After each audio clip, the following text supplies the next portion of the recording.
ലാൽ സലാം ഇന്ന് November 12 DSRA Pranav Mohanlal നായകനായി എത്തിയ ചിത്രത്തിൻ്റെ കളക്ഷൻ റിപ്പോർട്ടുകളുമായിട്ടാണ് നമ്മൾ വന്നിരിക്കുന്നത്. ഇന്ന് 13ാം ദിനമാണ് സിനിമയ്ക്ക്. 910ഓളം ഷോകളാണ് സിനിമയുടേതായി ഇന്ന് ട്രാക്ക് ചെയ്യപ്പെട്ടിരിക്കുന്നത്. ഒപ്പം നിങ്ങളുടെ ആ ഒരു വിലയേറിയ സബ്സ്ക്രിപ്ഷൻ പ്രതീക്ഷിക്കുന്നു. 910 ഷോകളിൽ നിന്ന് 22,893 ടിക്കറ്റുകളാണ് ഇപ്പോൾ വിറ്റുപോയിരിക്കുന്നത്. 8.68% ഒക്യുപ്പൻസി ഇതുവരെ നേടിയിരിക്കുന്നത്. വൈകുന്നേരം 8 മണി വരെയുള്ള കളക്ഷൻ റിപ്പോർട്ടുകളാണ്. 38,44,900 രൂപയോളമാണ് സിനിമയുടെ കളക്ഷനായി വന്നിരിക്കുന്നത്. അതായത് 39 ലക്ഷം രൂപ എന്ന് തന്നെ നമുക്ക് പറയാം.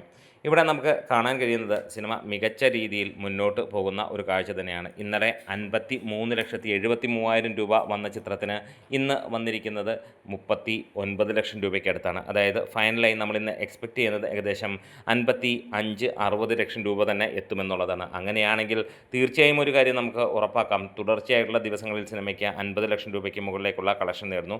കേരള ബോക്സ് ഓഫീസിൽ നിന്ന് 35 കോടിയിലേക്ക് കുതിക്കുന്ന സിനിമ 75 കോടി ടച്ച് ചെയ്യാനായിട്ട് മുന്നോട്ട് പോവുകയാണ്.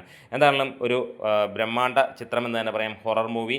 ഈ ഒരു മൂവിക്ക് ലഭിച്ചിരിക്കുന്നത് വേൾഡ് വൈഡായിട്ട് അത്രത്തോളം അപ്രിസിയേഷൻ തന്നെയാണ്. രാഹുൽ സദാശിവൻ്റെ സംവിധാനത്തിൽ പ്രണവ് മോഹൻലാൽ നായകനായി എത്തിയ ഈ ഒരു ചിത്രം ഇന്ന് ഇന്ത്യൻ സിനിമയിൽ തന്നെ ഒരു വിസ്മയമാകുന്നു എന്നുള്ളതും എടുത്തു പറയേണ്ടിയിരിക്കുന്നു.